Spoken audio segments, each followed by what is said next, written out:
All right, James Ellsworth, it's another edition of the Duhcast. Our first ever guest here on the Duhcast. James, do you want to introduce him? Yeah, it's Eric Bischoff, the guy that used to run WCW. He has a new podcast, 83 Straight Weeks, with my boy Conrad. Eric, how are you doing? Good, James. How are you guys doing tonight? Really good. I'm geeking out because James and I, at least me, grew up a WCW guy. I was one of those guys that had to catch up through YouTube on the Attitude Era because I was a faithful WCW guy, so I'm really thrilled about this. Well, I'm thrilled to be here. So I guess I'll start off the questioning here. We'll start with the podcast stuff, because what was your view of wrestling podcasts before you got into the game? And now that you're in the game doing 83 weeks, has your view changed of what the wrestling podcast has done for the industry? Well, it's a two-part question, so I'll answer the first part. I wasn't very familiar with the whole podcast movement, really, in the industry as it began to emerge. I first became aware of it when Stone Cold Steve Austin launched his several years ago, and my son and I, back when we were in TNA together, we were in between towns riding together, and my son Garrett said, "Dad, you got to hear this. This is the funniest thing I've ever heard." And he pulled it up on his iPhone, and I listened to Steve, and it was the episode. I don't know if you guys have listened to Steve's podcast, but when he first started, he did this episode about a fly that was driving him crazy. And he did this, like a 1.5 hour show about this conversation that he was having with this fly that was driving him crazy. And it was the funniest thing I'd ever heard. And then, I looked at podcasting a little bit more, or explored it a little bit more, and found out, several other people were doing it. But I didn't really understand it. I didn't understand the economic model. There was so much I didn't understand that I just kind of, I let it go. I quit thinking about it, didn't investigate it any further, just kind of went along my way. And then a couple of years after that, people started calling me and asking me if I'd be interested in doing a podcast. And I would ask them the same questions. Each time somebody different would call me, I'd say, "Sure, I'm interested. Tell me what the revenue model looks like." And then I'd hear crickets, for a few minutes, and then they'd start talking in circles, and it became apparent to me that although podcasting in the wrestling world was becoming very popular, no one, including me, and the people trying to recruit me, really understood how to make any money with it. So I just kind of brushed it aside and pursued other things. And then Nick Hausman called me. Nick was the one of the contributors, or a senior editor at the time at WrestleZone, and he used to have Bret Hart's podcast, ironically. And he called me and said, "Hey, I'd really love to do a podcast with you." So I asked him the same questions I asked everybody else, and he at least had a pretty good understanding of it, and where the business was, and how it might grow, and where the financial opportunities may be. So I went ahead and did my first podcast with him. We did about 60 episodes together or so, and it just, nothing really materialized. There just was really no real traction from a revenue point of view. I was having fun doing it to a degree, but I didn't feel like it was going anywhere. So for a lot of other reasons, I just decided to go on hiatus. That was back in, I think, last October. And about that same time, because I'm pretty tight with Bruce Pritchard, and I knew Conrad, but I was very close with Bruce. And I began, hearing from Bruce how he was just knocking it out of the park, and, the kind of revenue that they were generating, and the kind of opportunities in addition to the revenue that was being created. So then, Conrad and I started talking, and next thing I know, we agreed to do a podcast together. And I have an entirely different view of it now, because we're doing well. We're getting a lot of traction right away, and a lot of that has to do with Conrad. He just really knows his stuff. James? Yeah, he's probably the best at it. Yeah, I've been very lucky and fortunate to be a guest on your podcast, Eric, when you had your old one, and Steve Austin's podcast, and Conrad and Bruce Pritchard's podcast. But you mentioned a little bit about your son Garrett. I remember his run there in the business a little bit. I remember him being in really good shape, and he was pretty entertaining. I guess he just got out. Yeah, well, he had. It was a mixed blessing. He was born with the last name Bischoff, and that cuts both ways in the wrestling industry. It can open a few doors for you, but can also keep you locked out of a few. And he had his run in TNA, and he had a blast. He got to work with guys like AJ Styles and Bobby Roode and Samoa Joe and Bubba and Devon and Hulk Hogan, Ric Flair. You name it, he had a chance to work with them, and the Hardys he got a chance to work with. So he had an amazing experience in a short period of time, and he really loved it. I didn't want him to get into the business. I had tried for a long time to talk him out of it, but it was his dream. And once I couldn't talk him out of it anymore, then I did my best to try to create an opportunity for him. I think he got a lot of heat because he was my kid. And of course, everybody in the wrestling business, the hardcore fans, thought it was nepotism and he didn't deserve the opportunity and all that good stuff. But he worked really hard. Right. He went to California on his own dime. He trained at Rikishi's school out in Southern California for quite a while. He did it the right way. But again, his last name was Bischoff, and I was there, so everybody kind of put heat on him.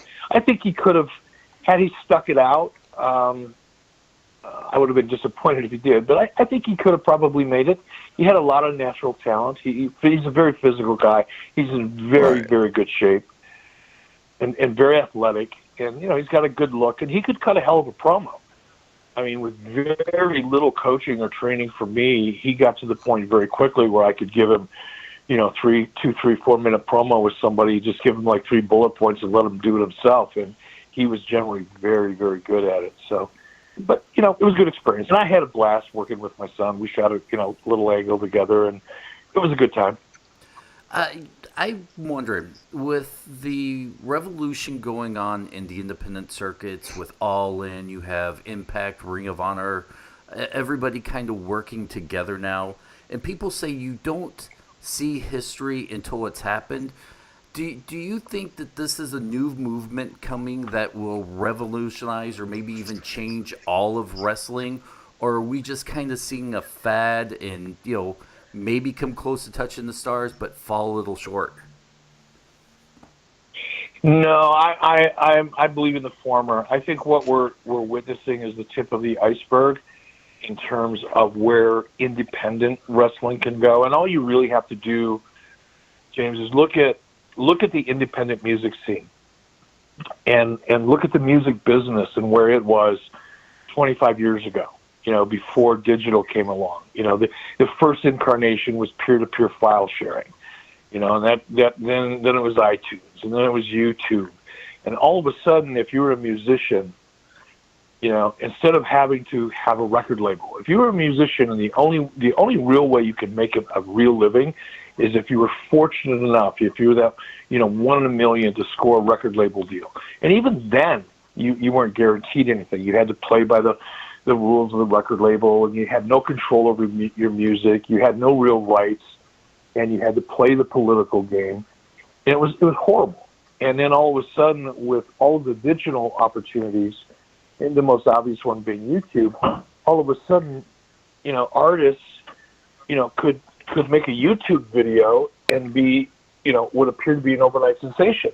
And before you know it, they're touring because they had their own music, they wrote it, they produced it themselves, played it on YouTube, and before you know it, the whole world of independent music became a really, really hot category. It still is to this day. And I think the same thing is going to happen with wrestling.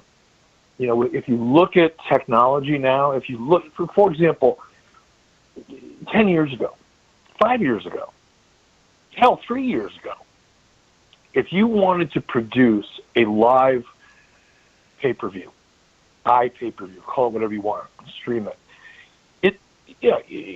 Traditionally for television, it would cost you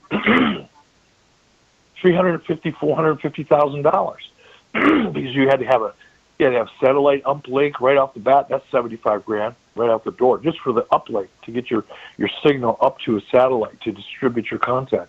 You had to have a production truck in order to switch all your cameras live and feed all your graphics. You had, and that, you could rent one of those for a night for as little as, I don't know, maybe 80 or 90 grand, 100 grand. Your 4 cameras, 5 cameras, 6 cameras, depending on how elaborate you wanted to get. Those cameras and the people that operated them were very, very expensive. By the time you were done, just physical production alone, you're looking at a minimum of $350,000 to produce something. Now, you could hire 4 guys with an iPhone and a director with an iPad and literally do that same thing in a very high quality way, by the way, for probably under $100,000, well under. And all of a sudden, that accessibility gives independent producers and promoters the opportunity to get their content out there, much like musicians did when YouTube began to become such a big deal. You don't have to be the WWE anymore. You don't have to be a WCW. Hell, you don't even have to be an Impact anymore. Wrestle Circus, look what they're doing. Tommy Dreamer's doing the same thing. House of Hardcore. There's a lot of good content out there that's being streamed now. And as it becomes more and more successful, with Cody Rhodes and the Young Bucks leading the way with what they're doing, selling out 10,000 seats in a major market in less than a half an hour, it won't be long before you see a lot of other people going, you know what, we can do that too. And it won't be as hard to find people willing to put up the money to do a great job putting up a great pay-per-view that you can stream now, and you can do it. There are streaming platforms out there now that are almost bulletproof. 3 or 4 years ago, the risk was, yeah, you can stream it, and it's a little expensive, and it may or may not work. If you get lucky, it's going to work. Now there are streaming platforms out there that are very accessible at a very limited price, and they're bulletproof. And I think that alone, the ability to distribute the content, is going to be the game changer for independent promoters, independent producers, independent wrestlers. I think we're on the beginning of a boom period, unlike anything we've seen before. Right, and that, I've been on the independents for 4 months now, and there's just so many like you were just touching base on, so much good content out there. It's not like it was 3, 4, 5 years ago where there wasn't a lot of independent promotions with a lot of exposure. This day and age, there's a lot of it, and it has a lot to do with the YouTubes and the iPay-per-views and all that. I think wrestling as a whole right now, it's in a good, we're at a good time, and I'm anxious and happy to see where it goes. So am I. And I couldn't be more proud of Cody and the Bucks for doing what they're doing, because I think that'll set the standard. And like I say, other people will see that and go, well, wait a minute, we can do that too. And not all of them will be successful. It's like any other business or venture. Right. I don't know what the percentages are, but I would say out of 100 that try, probably only 20% will succeed. But, you get 4 or 5 groups that are starting to do, regular independent shows of high quality, and then they start raising the standard of the performances, because that's, I've been to a lot of independent shows now in the last couple of years, 2 years, 3 years, and some of it's pretty bad. It just is. Right. But some of it is pretty amazing, and the amazing stuff will rise to the top. And that's what makes me really excited. It's weird, at my age, to be as excited about the wrestling business as I am, but I am because I think there's going to be so much more opportunity for people. I'm not sure how to ask this question, but I'll ramble on for a minute, and maybe you can pull the question out. But can the indies band together, and as you said, the tip of the iceberg, continue on doing what they're doing, all the while, I guess, creating a ladder and maybe shaking the WWE up a little bit, or making them, I wouldn't even say change their business model, but maybe change the way they book things or look at life outside the WWE and open their doors up? It sounds like a crazy question considering how guarded they are, but with everybody opening their doors, can they force change in the WWE, I guess? I think they already have. I mean, if you look at the roster over the last 3 or 4 years, you're seeing a lot of guys who have emerged out of the indie scene. Impact for, all of its hyperbole and press releases was really not much more. It was an independent that had good TV when they had Spike, but from a touring model, they didn't have the traditional wrestling business model like WWE did or WCW did.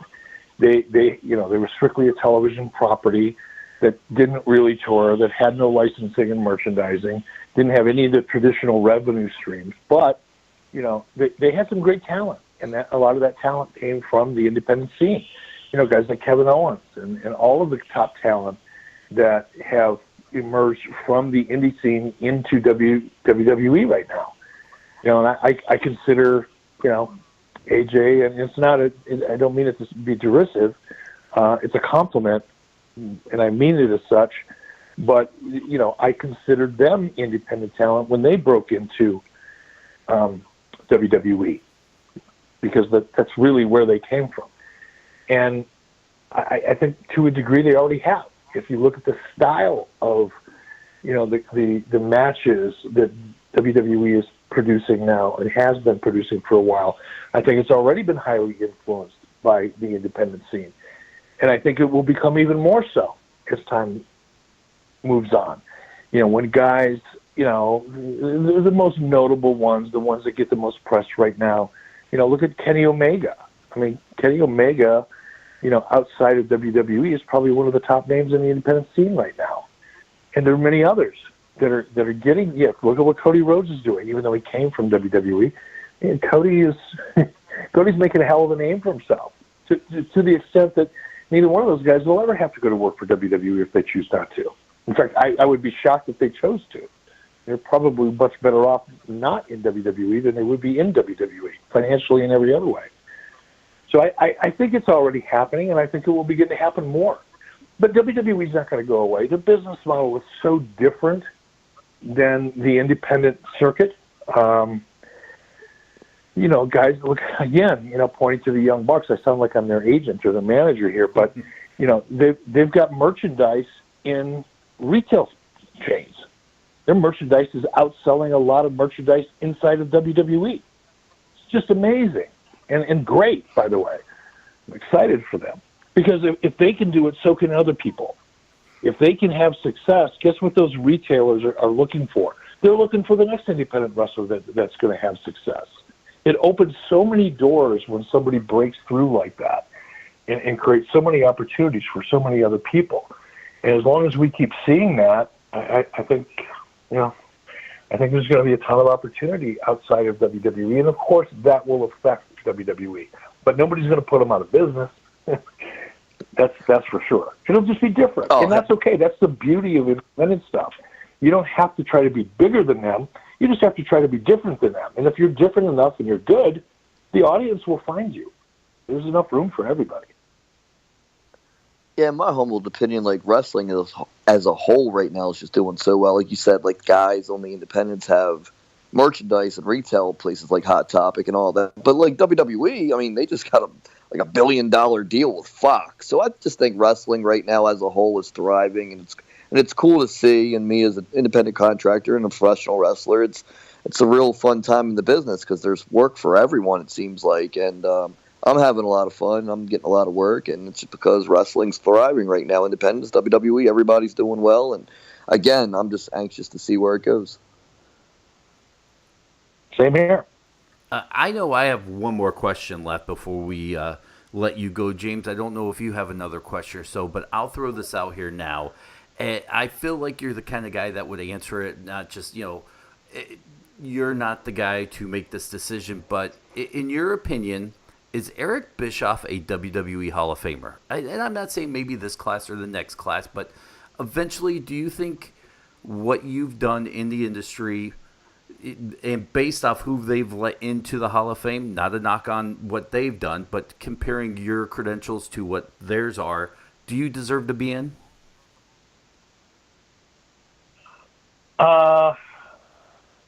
It's subjective. Nobody deserves to be in. It's like being invited to a party. And if the people that are throwing the party want you to be at the party, then you get invited. If the people that are throwing the party don't really want you at the party, then you're not. And it's not really based on criteria other than the subjective criteria of the people that are making those choices and decisions. And my guess is they make them for business reasons. It always is a business. I'm sure there are a lot of there's a number of people that are in the Hall of Fame that are there because of their history and their relationship with WWE and the way, Vince McMahon and company feels about them on a personal level. But I'm sure there are a few people that are in there that are in there for business reasons. I don't know. It's so subjective. I think you could probably make a case for it. You could probably make a case against it. And I think anybody that made a case for it would be right. And I think anybody that made a case against it would be right. I personally, the only time I think about it is when somebody asks me about it. To me, if it happens, it happens. And I'll be honest with you. I've said this before. I don't talk about it much. I usually try to avoid the question. But I'm not sure how comfortable I would be in the Hall of Fame. I feel like this is just my own personal stuff. I don't have to qualify it because it's just the way I feel. But to me, the Hall of Fame should be about wrestlers and not about peripheral characters, of which I'm one. I wasn't a wrestler, never been a wrestler. The things that I did in the ring didn't count as wrestling.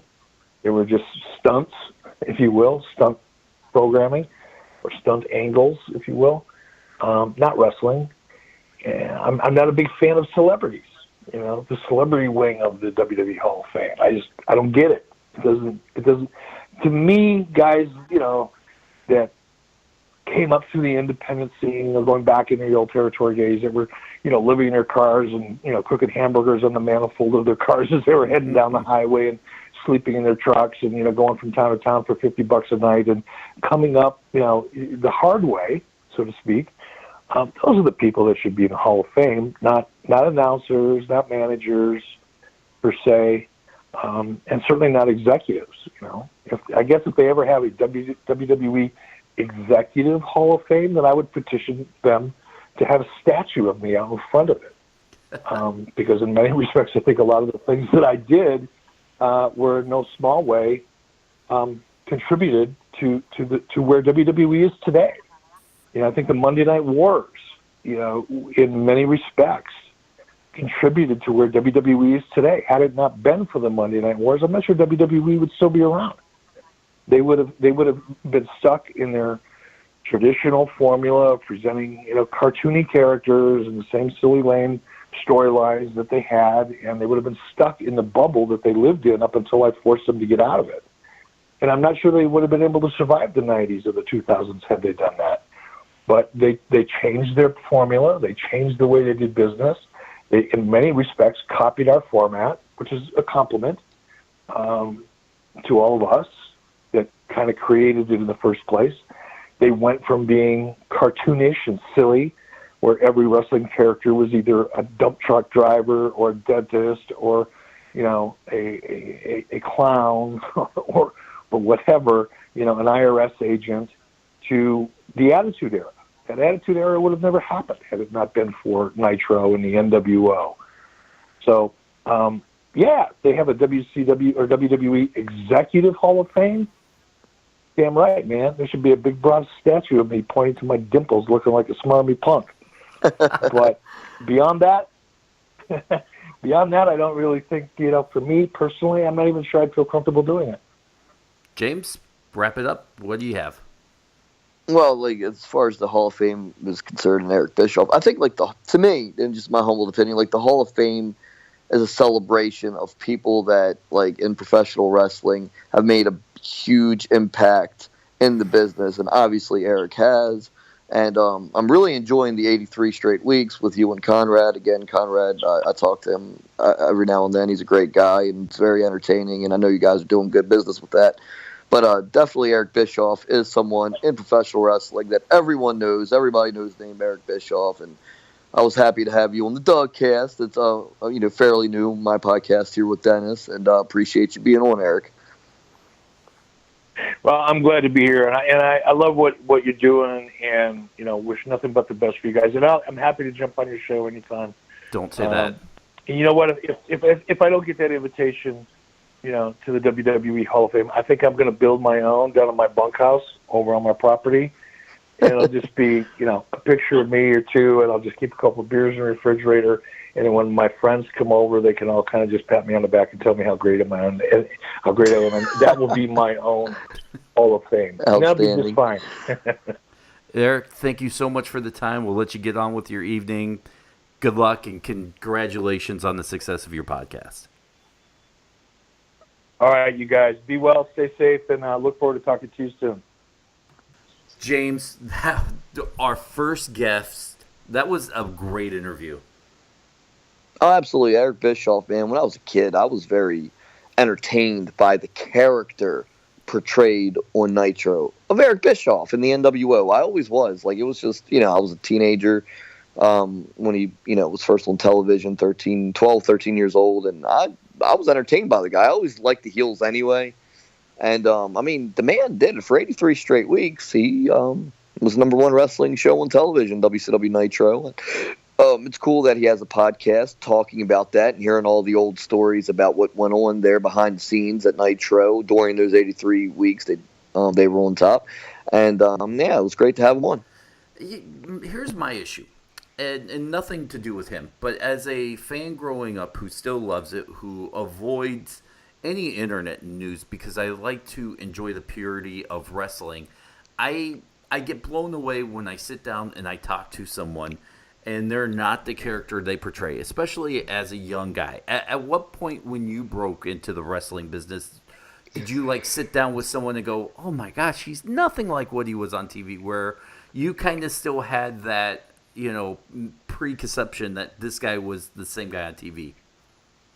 Oh man, 5 or 6 years in, I realized okay, we were all just human beings, and we're portraying the character on television. That's what we're doing. That's what wrestling is. We tell stories and we play characters. And 5 or 6 years in, I'm like, okay, well, maybe Eric Bischoff's not the same guy he was on TV, or anybody else like Tatanka or any guys I met on the independents. I'm like, okay, they're not bad guys or good guys. They're people. That's what we are. Wrestlers are people, and a lot of fans out there need to understand that we're people with families and mortgages and car payments, and just like anyone else, man. We portray characters on television, and it's a lot of fun. Wrestling is a lot of fun, but at the end of the day, we're human beings. We're all human, everyone on this earth.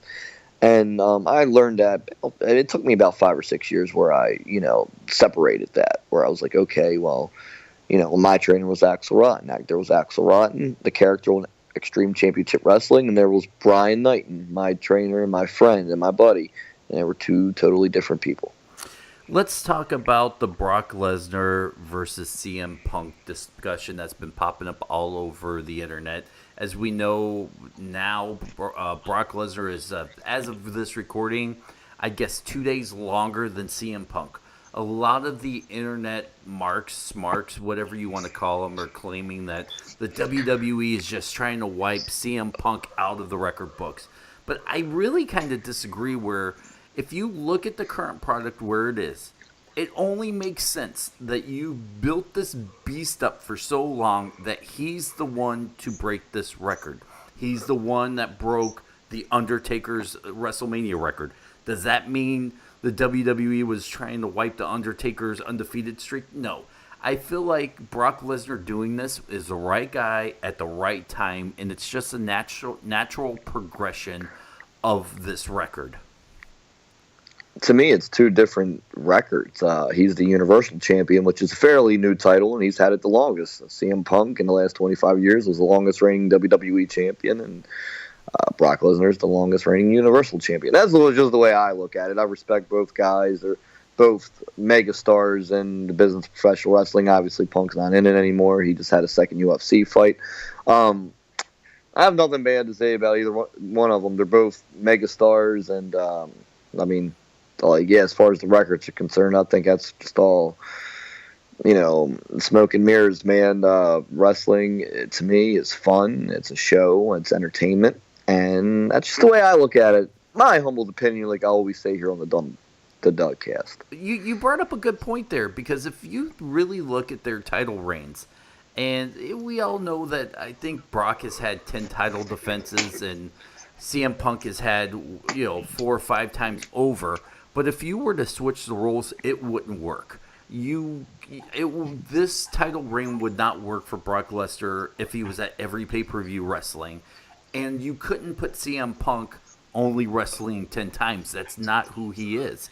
The different titles, that's a great point of view. I didn't even really think of that.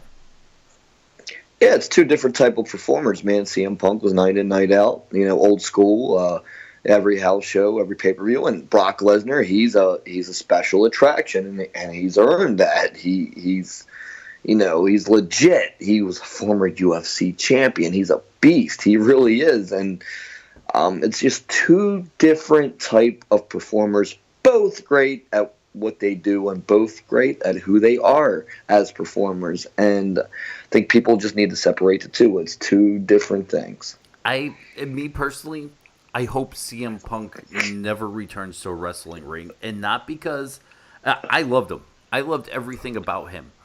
But he has this mystique built up now about his wrestling career so high up that I just think if he returned to the ring, I don't know if it'd be the same performer. It's not the same era, the same kind of wrestling, the same kind of politics. I think right now CM Punk is so much bigger because he went out on his own. He walked away. He's doing the things he loves. He's writing Marvel comic books. He's, UFC fighting. Say what you will about it, but he went out and did it. And that's a lot more than 99% of the people on Twitter knocking him. So I think CM Punk is just needs to stay out of the wrestling business now because it helps his legacy. Well, he said in an interview that he's done. So never say never, remains to be seen. Hopefully he picks up a Hall of Fame phone call one day because he had a Hall of Fame career. And like I said, man, I respect both guys.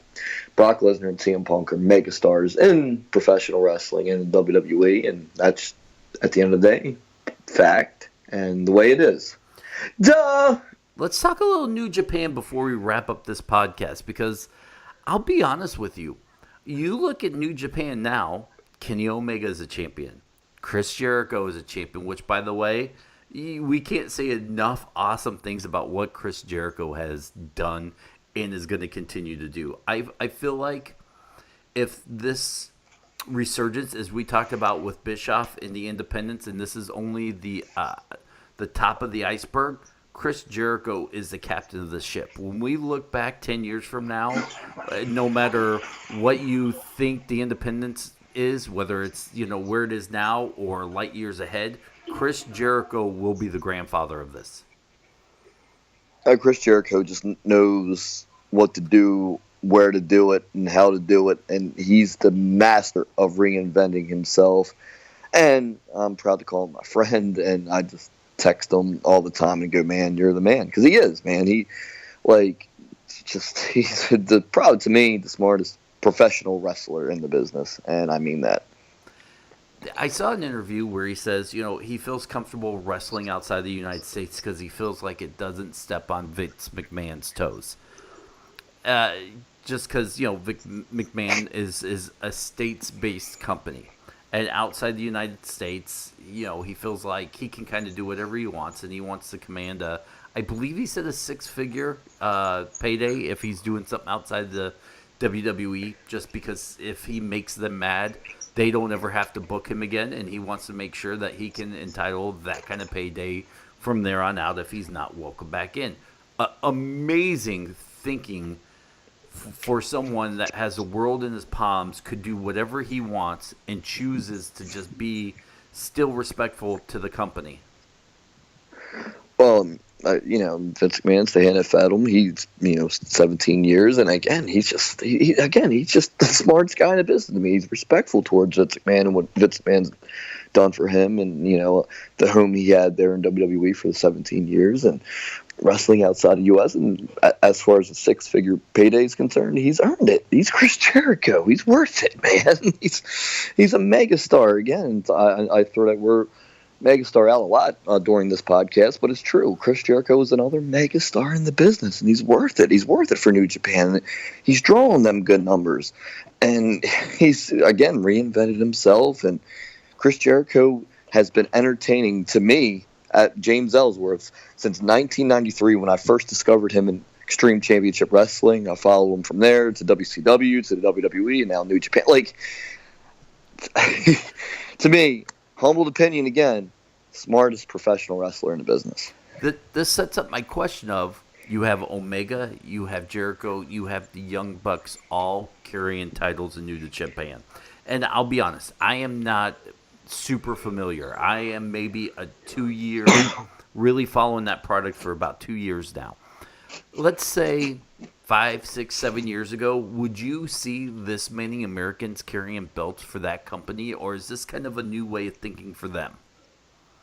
It's just a new thing that's happening. Again, Bischoff touched it on earlier, tip of the iceberg kind of stuff, and again, I'm anxious to see where it goes. I love wrestling, man. This is all so cool to me. Like, all of it. Like, WWE getting a cool deal with Fox, and all these guys doing so well in independence. It's all great to me, man. I love it all.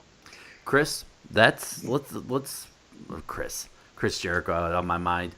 James Ellsworth, let's wrap this podcast up. It has been a fun, amazing week, especially for you. Congratulations on your Washington Capitals, by the way. Oh, man, I went to the parade today, the Stanley Cup Championship parade. It was a lot of fun. Ran into a lot of wrestling fans down there, asking me a lot of questions. And I'm like, man, go Caps. That's all I was talking about. Like, I was so excited. Well, I waited 20 years for the Caps to win a championship, and finally it happened. And for Alexander Ovechkin, my favorite player, he's, finally gets the Stanley Cup, and I couldn't be happier for the team and for him and for me as a fan. Listen, I'm a Red Sox fan. I remember when they won it in 2004. I cried like a baby. I can only imagine the excitement for you. Did you get any special, James Ellsworth treatment where you got moved to the front of the line, or did you even get your own car in the parade? Here's the thing, man. I try never to ask for any of that stuff. Like, I'm a regular dude. We're all human. That's the way I look at things. That's truthfully the way I look at things, man. I don't feel entitled or special or any of that kind of stuff. But I do run into wrestling fans all the time, and I did today at the parade, and they'll offer to buy you a drink and all that. And, I don't say no, but I'm more than willing to talk to anyone, take pictures with anyone, and just have a good time in life. That's what life's all about to me.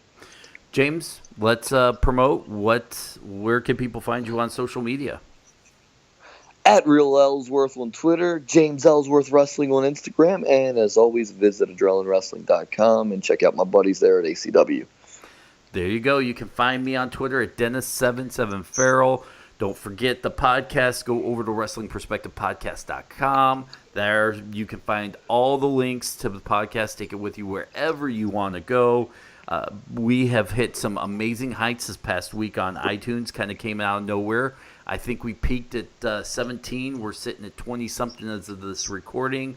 Thank you guys very much for making that happen. If you want to continue to support us on iTunes, head over to iTunes, look up Wrestling Perspective Podcast, or you can put in hashtag Dougcast. Both links will pop up. Rate 5 stars, subscribe, leave a comment. James and I, we will be grateful to you, James. Ain't that right, James?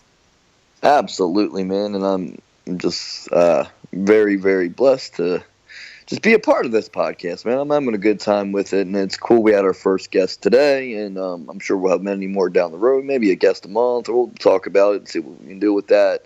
And, thanks to all the listeners, man. It's going well, and I'm having a blast. Thanks for all the good feedback. There we go. That's this week's Dougcast. We'll see you guys next week.